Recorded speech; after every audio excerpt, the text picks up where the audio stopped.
In February 1943, deep within the rugged mountains of central Tunisia, the United States Army would face a brutal awakening that would reshape its entire approach to modern warfare. The Battle of Kasserine Pass was more than just a tactical engagement. It was a collision between an inexperienced army and one of the most battle-hardened military machines in history. For the American soldiers of 2nd Corps, it marked their first large-scale confrontation with the German Wehrmacht, and the result was a sobering reminder that victory in North Africa would require far more than bravery and enthusiasm. The story begins with the geographical bottleneck of Kasserine Pass itself, a narrow, twisting corridor framed by steep ridges, perfect terrain for a defender, but disastrously vulnerable for any force that failed to prepare.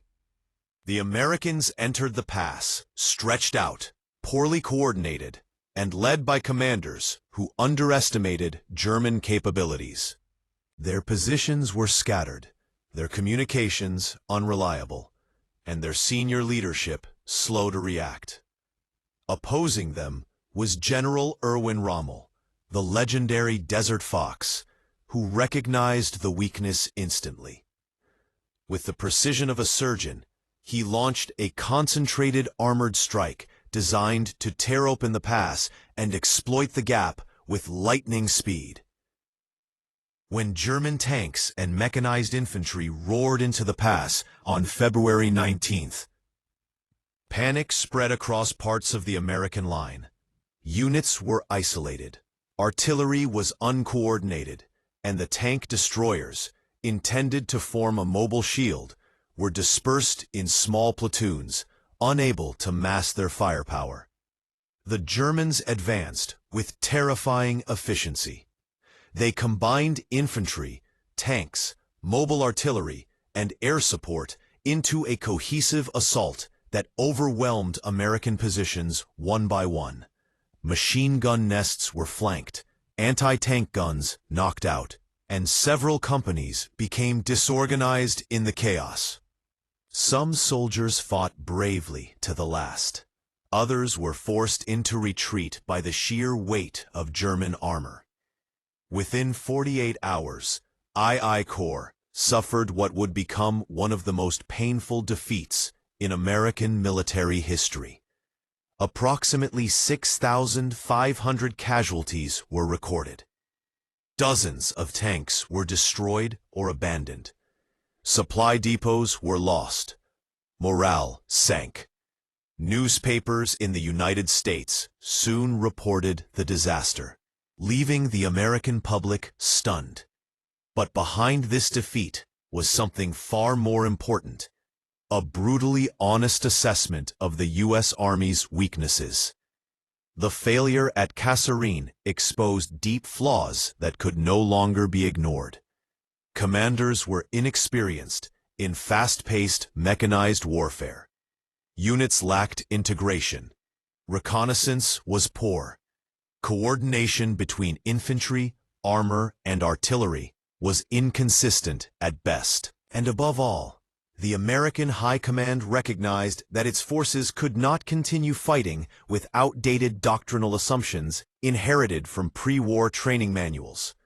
At Allied headquarters, General Dwight D. Eisenhower made a decisive choice. Instead of hiding the disaster or blaming only a few officers, he used Kasserine as a turning point. A wave of leadership changes followed. Ineffective commanders were relieved. Communication lines were reorganized. Training intensified. And most importantly, Eisenhower summoned Major General George S. Patton, one of the most aggressive and driven leaders in the U.S. Army, to take command of 2nd Corps. Patton arrived with thunderous energy. He immediately enforced discipline, reorganized units, streamlined logistics, and demanded coordinated operations. Under him, soldiers drilled relentlessly. Artillery units practiced rapid-fire direction using new systems that allowed multiple batteries to strike the same target with devastating accuracy. Tank destroyer units were consolidated, no longer scattered across miles of terrain. Infantry units trained to maneuver with armor instead of fighting alone. What had been an untested, fragmented force was rapidly being reshaped into a cohesive, modern fighting machine. Yet the true transformation sparked by Kasserine would go far beyond North Africa. The Americans learned that mechanized warfare required flexibility, speed, and absolute cooperation among all branches of the army. They learned that artillery, when properly coordinated, was the most lethal weapon on the battlefield. And they learned that even in the face of overwhelming defeat, adaptation was possible. The shock of Kasserine Pass was painful, but it became the catalyst for one of the fastest military transformations in modern history. Within 27 days, the U.S. Army would rise from humiliation to create a new tactical doctrine strong enough to stop the German 10th Panzer Division in its tracks. This transformation would reach its pinnacle at a place called El Getter, a battlefield where American forces would prove, once and for all, that they could learn, adapt, and overcome. In the aftermath of the disastrous defeat at Kasserine Pass, the United States Army faced a moment of truth. The scale of the failure was undeniable, and the German breakthrough demonstrated that the American force in North Africa, for all its courage, was not yet prepared to fight the Wehrmacht on equal terms. But rather than allowing the defeat to define them, American leaders turned it into the spark for one of the fastest and most comprehensive military transformations in modern history. Over the course of just 27 days, General Dwight D. Eisenhower and the newly appointed commander of 2nd Corps, Major General George S. Patton, would rewrite doctrine, restructure command systems, and rebuild the very culture of the Army from the ground up. The first step in this transformation began at the top. Eisenhower understood that no amount of equipment or training could replace the need for clear-headed, aggressive leadership. He held an unflinching series of evaluations, during which he relieved ineffective commanders, reassigned those who lacked battlefield presence, and promoted officers able to adapt quickly under pressure. The change in tone was immediate. Officers who had once hesitated were now encouraged, even required, to take initiative, make rapid decisions, and communicate clearly with both their superiors and subordinates. Into this environment stepped George S. Patton, a man whose arrival at 2nd Corps headquarters felt like a storm breaking across the desert. Patton's reputation preceded him. He was known for his discipline, his intensity, and his uncompromising standards. Almost overnight, he reorganized 2nd Corps from a disjointed reactive force into a unified, aggressive, and well-coordinated machine. One of his first actions was restoring order and professionalism. Uniform standards were enforced. Patrol routines were strengthened. Radios were checked and rechecked. Patrols and reconnaissance became routine rather than occasional. But Patton's changes were far more than cosmetic. He understood that the Americans had been defeated at Kasserine not because they lacked bravery, but because their systems had failed. The artillery had been present, but not coordinated. The armor was strong, but scattered. The tank destroyers, which were originally designed to operate as concentrated anti-armor teams, had been dispersed across dozens of positions, unable to mass fire effectively. Patton, alongside Eisenhower's broader reforms, sought to correct all of these failures simultaneously. One of the most important reforms came from the field artillery. The Americans possessed excellent artillery pieces, especially the 105mm howitzers, but they had not used them to their full potential. After Kasserine, the Army began implementing a revolutionary fire direction system. Instead of each battery firing independently or waiting for direct orders, the new method allowed forward observers to call in fire missions that multiple batteries could execute simultaneously.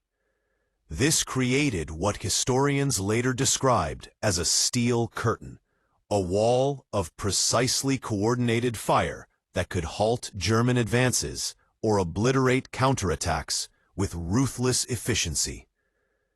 At the same time, tank destroyer battalions were reorganized into cohesive units capable of massing their guns where needed most. No longer scattered in penny packets, they now trained to fight as unified formations, delivering concentrated anti-tank fire that could blunt German armored assaults. For the first time, the Americans were adopting an integrated approach to mechanized warfare, matching the German emphasis on combined arms operations. Training intensified across every level. Infantry units drilled with armor, learning how to move under tank cover, how to communicate during advances, and how to respond to enemy counterattacks. Engineers practiced rapid mine clearing and bridge building. Air support coordination improved dramatically, with ground units learning how to mark targets, request strikes, and synchronize their advances with fighter bombers overhead. Perhaps the most important transformation was cultural. The defeat at Kasserine had forced the Americans to confront uncomfortable truths. They had underestimated their enemy, overestimated their preparedness, and relied too heavily on rigid doctrine rather than battlefield adaptation. Now the Army embraced a new ethos, one built on honesty, initiative, decentralization, and rapid learning. Mistakes were analyzed quickly. Lessons were applied immediately. Commanders were expected to innovate rather than merely follow orders. Major General Terry Allen's 1st Infantry Division, known as the Big Red One, embodied this new spirit.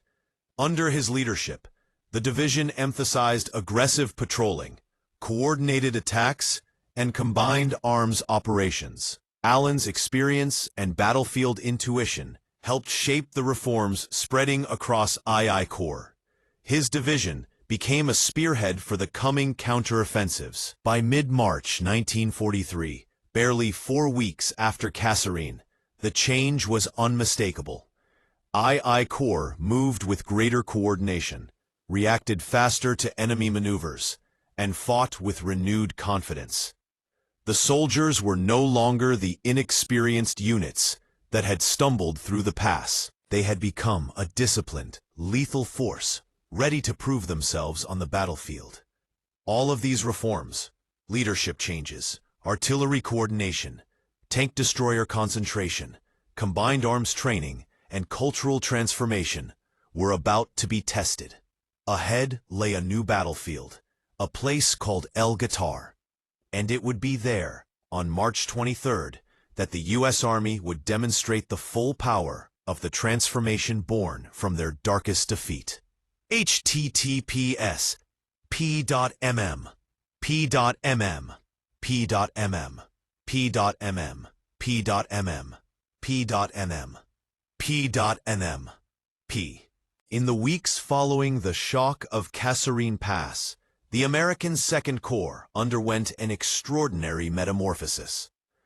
What had once been an inexperienced, fragmented fighting force was steadily becoming a disciplined and adaptive army, capable of standing toe-to-toe with the veteran formations of the German Afrika Korps.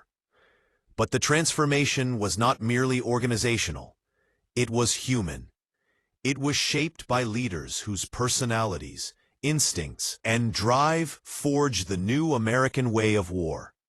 Two figures in particular played indispensable roles in preparing the U.S. Army for its next great test: Major General George S. Patton and Major General Terry Allen of the 1st Infantry Division. Their paths, though different in attitude and style, converged on a single battlefield, El Gueter. Patton's arrival electrified 2nd Corps. His leadership style blended harsh discipline with relentless ambition. He demanded perfection, not out of vanity, but because he recognized the deadly stakes of mechanized warfare. Under him, every soldier was reminded that the smallest mistake, a missed radio check, an unscouted ridgeline, a slow artillery request, could determine life or death on the battlefield. His insistence on precision sharpened the Corps' edge. Movement schedules were enforced down to the minute. Reconnaissance doubled. Officers were required to stay ahead of their units rather than behind them. Patton believed that an army must move as a single organism, each part aware of its purpose, its direction, and its responsibilities. Yet Patton also understood that discipline alone could not win battles. Modern war required flexibility, initiative, and an instinctive understanding of combined arms tactics. To instill this, he pushed his corps into intensive, practical training. Tanks drilled with infantry. Artillery batteries practiced shifting fire at a moment's notice. Tank destroyers rehearsed ambush positions, rapid redeployment, and massed fire tactics. Engineers constructed and dismantled obstacles repeatedly, learning to adapt to unexpected terrain. Over time, units that had once operated in isolation were now functioning as coordinated teams. But perhaps the most important element of the growing American effectiveness came from Terry Allen's 1st Infantry Division, the legendary Big Red One. Unlike many divisions that had recently arrived in North Africa, Allen's men already possessed hard-won combat experience from earlier fighting in Algeria and Tunisia. Allen himself was a different breed of commander, less flamboyant than Patton, but every bit as aggressive. He possessed an uncanny ability to understand what his soldiers needed and how they fought best. He valued toughness, initiative, and relentless pressure against the enemy. Allen believed that soldiers fought not for abstract strategy, but for the men beside them. His training focused on developing small unit confidence, personal responsibility, and bold leadership. The 1st Infantry Division's officers were trained to make decisions quickly, without waiting for orders from above. Patrols went out constantly. Ambushes were rehearsed. Machine gun teams learned to shift fire fluidly as infantry advanced. And perhaps most importantly, Allen created an atmosphere where learning from mistakes was encouraged, not punished. This dovetailed perfectly with Patton's broader reforms. The cooperation between Patton and Allen was sometimes tempestuous. Patton admired Allen's combat instincts, but often questioned his relaxed approach to discipline. Allen respected Patton's strategic vision, but disliked his rigid enforcement of uniform and appearance regulations. Yet despite their personality clashes, their strengths complemented one another. Patton's structure and organizational rigor amplified Allen's tactical aggressiveness. Together, they built a force capable of not only surviving against the Germans, but defeating them. In early March 1943, 2 Corps began moving toward new positions south of the eastern Dorsal Mountains. Patton's goal, to push east toward the Tunisian plains, secure the Allied flank, and disrupt Axis defenses blocking the route toward Tunis. The Germans, anticipating this movement, shifted units of the 10th Panzer Division to counter any American advance. a confrontation was inevitable. As the American columns approached the rocky hills around a narrow valley known as El Guitar, units of the 1st Infantry Division took up positions. The terrain was challenging: steep ridges, scattered olive groves, and dusty tracks that twisted unpredictably across the desert floor. But this time, unlike at Kasserine, the Americans were prepared. Artillery was placed with precise range overlaps. Tank destroyers were positioned in depth, ready to concentrate fire on any armored breakthrough. Patrols scouted every wadi and ridge, marking enemy movements and possible infiltration routes. Forward observers climbed high ground to establish lookout points. Communication lines were tested repeatedly. Engineers fortified positions and laid mines across key approach routes. Infantry units dug in with an understanding of the German tactics they now expected: fast, concentrated armored assaults supported by mobile artillery and infantry probes. Meanwhile, behind the lines, Patton analyzed reports, reorganized reserves, and shifted anti-tank units to reinforce vulnerable sectors. Every movement was deliberate. Every order considered the hard lessons of Kasserine. The Germans, confident after their earlier victory, believed the Americans remained vulnerable. They advanced with the expectation of once again scattering the untested troops. But what they did not know was that the Americans they were about to meet were not the same soldiers routed at Kasserine Pass. These were troops who had rebuilt themselves through discipline, training, and honest reflection. They were led by commanders who had embraced adaptation as a weapon. By March 22nd, the stage was set. The defenses at El Guitar were ready. Artillery observers stood watch.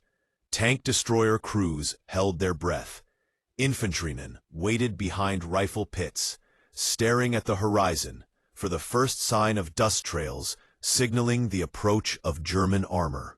The battle that would soon erupt on this rugged Tunisian plain would become the definitive proof that the U.S. Army had transformed itself. And when the German attack came, it would crash not into confusion, but into a coordinated wall of American steel. At dawn on March 23, 1943, the valley of El Guitar was eerily silent. A pale desert sun rose over the jagged ridges, casting long shadows across the American positions of the 1st Infantry Division. The men waited, tense and alert, knowing that German armor was massing somewhere beyond the horizon. For weeks, they had trained, reorganized, and rebuilt themselves after the defeat at Kasserine Pass. Now, the moment had come to prove whether all of those lessons, discipline, coordination, combined arms doctrine, and rapid adaptation, would be enough to stand against one of the most formidable panzer forces in North Africa, the German 10th Panzer Division. As the sun climbed higher, distant dust clouds began to rise from the southeast. German reconnaissance units were probing the American lines, testing their reaction. But this time was different. Instead of scattered fire or confused responses, forward observers radioed precise coordinates. Artillery battalions, now operating under their revolutionary fire direction system, calculated firing solutions with calm precision. Within seconds, howitzers opened fire. A synchronized barrage from multiple batteries roared across the valley, hammering the advancing reconnaissance vehicles and forcing them to withdraw. It was the first sign that Kasserine's lessons were paying off. Then, around mid-morning, the real attack began. Columns of German tanks, Panzer IIIs and IVs, advanced in tight formation, pushing forward with the confidence of an army that had spent years perfecting armored warfare. Their goal was simple: smash through the center of the American lines, roll up the infantry, and seize the high ground that dominated the valley. Behind them followed mechanized infantry and assault guns, ready to exploit any breach. But the Americans were no longer an easy target. As the panzers entered the killing zone, the first American 75mm anti-tank guns opened fire. Their shots cracked across the valley, striking the lead tanks and forcing the German formation to adjust. Then, from hidden positions along the ridgelines, the tank destroyers unleashed their fury. Concentrated in cohesive battalions rather than scattered platoons, they delivered massed firepower that staggered the German advance. Muzzle flashes lit the hillsides as enemy armor reeled under the onslaught. German commanders, shocked by the intensity of the resistance, called for immediate artillery support. Shells exploded around the American lines, kicking up clouds of dust and shrapnel. But the U.S. artillery, operating with unprecedented coordination, fired counter-battery missions within minutes, suppressing German guns and disrupting their fire control. Once again, the new fire direction system proved decisive, allowing American gunners to shift targets and maintain control of the battlefield. The German 10th Panzer Division attempted to regain momentum. They accelerated, pushing deeper into the valley and trying to flank the American positions. Yet the 1st Infantry Division, battle-hardened under General Terry Allen, held firm. Infantry squads coordinated with machine gun crews, mortars, and tank destroyers to create interlocking zones of fire. Every attempt by the Germans to exploit a weak point was met with rapid American response. Then came one of the most dramatic moments of the battle. A large formation of German tanks surged forward in an attempt to break through the center. For a moment, it seemed as if they might succeed, until American artillery unleashed a massive, concentrated barrage. Dozens of guns, firing in precise unison, blanketed the battlefield in explosions. The ground shook. Tanks were immobilized, crews disoriented, formations broken. It was a textbook example of modern combined arms warfare, the very doctrine the Americans had struggled to implement at Kasserine. German infantry tried to maneuver around the flanks, using wadis and rocky ravines for cover. But American patrols, trained intensively in the weeks before the battle, intercepted them, engaging in fierce, close-quarters firefights. Terry Allen's men fought with tenacity, born from their hard experience and their belief that this battle was their chance to redeem the humiliating defeat at Kasserine.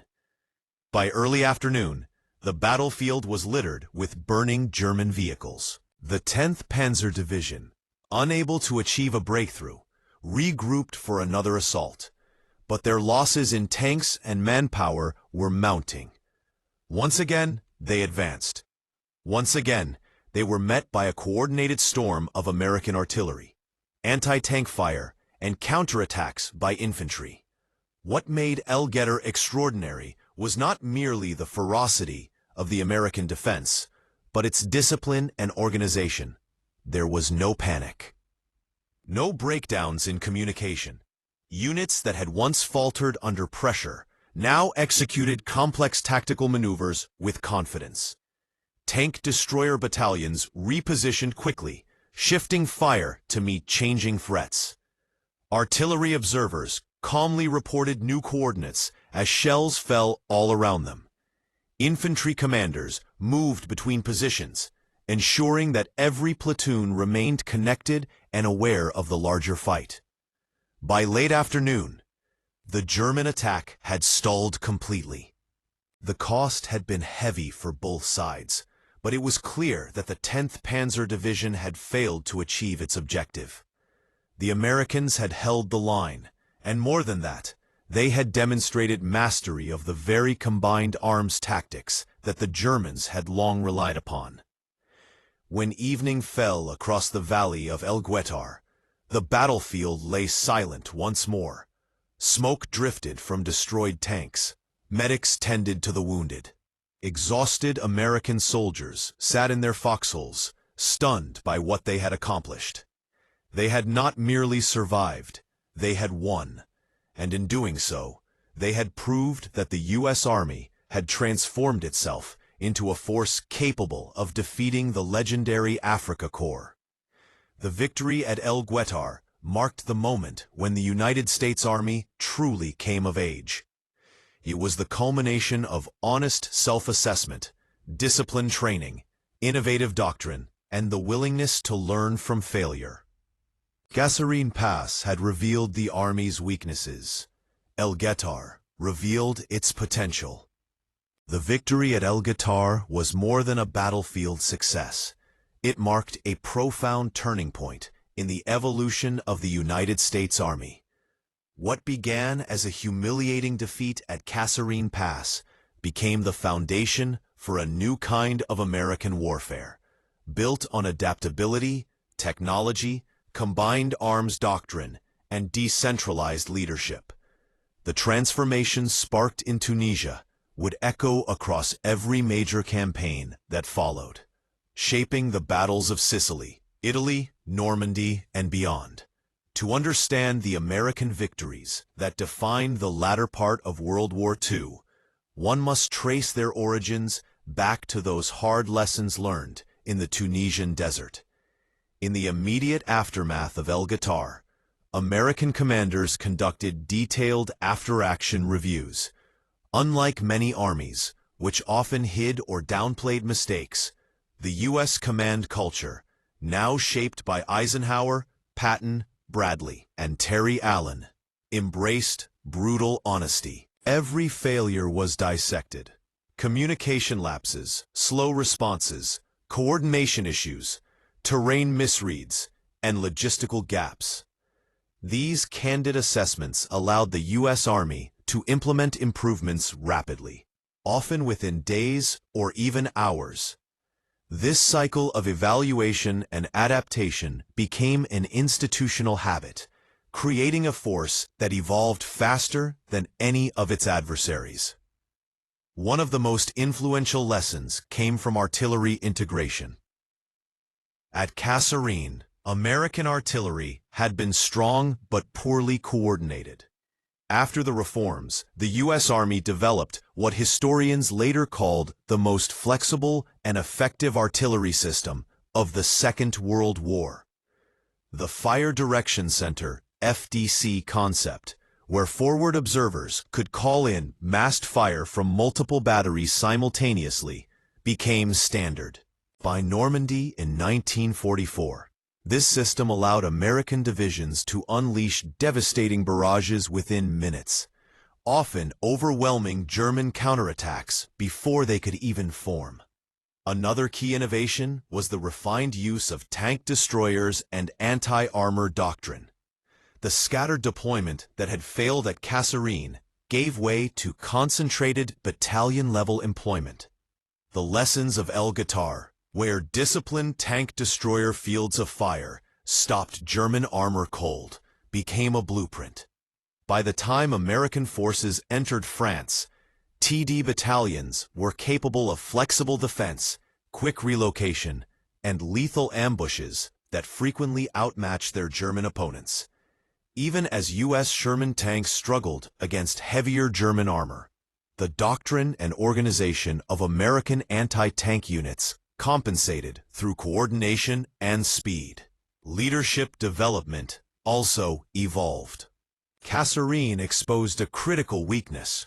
Too many officers were unwilling to make independent decisions. In response, Patton, Allen, and later Bradley emphasized mission-type orders, clear objectives paired with freedom of action. Officers were encouraged to think, not just follow instructions. This shift produced leaders who could respond to fast-moving battlefield situations. It was this culture of initiative that allowed American units to adapt quickly during the complex hedgerow fighting in Normandy and the rapid breakout during Operation Cobra. Training also changed dramatically. Before Tunisia, American units often trained in isolation. Infantry with infantry, tanks with tanks, artillery with artillery. After El Guettar, combined arms training became the norm. Infantry, armor, artillery, engineers, and air support rehearsed operations together. The North African experience taught that modern battles demanded synchronized cooperation across all branches. In Italy and France, this combined arms approach became the backbone of American offensive power. Logistics, already an American strength, was refined further. Kasserine had revealed how vulnerable units were when supply lines faltered. The reforms that followed improved fuel distribution, ammunition resupply, vehicle maintenance, and the coordination between frontline units and transportation commands. These systems allowed the U.S. Army to support fast-moving advances across vast distances, such as the race across France in the summer of 1944. German commanders would later remark that while American soldiers were formidable, it was their army's logistical reach that proved unstoppable. Even American infantry tactics evolved. Terry Allen's emphasis on aggressive patrolling, small unit leadership, and adaptability spread across the Army. By the time of Normandy, American infantry were skilled at using terrain, coordinating with tanks, and executing decentralized attacks. The chaos of the bocage, where hedgerows formed natural ambush points, became a proving ground for this new tactical flexibility. The cultural transformation that began after Kasserine, honesty, learning, initiative, and decentralization, defined the American way of war for generations.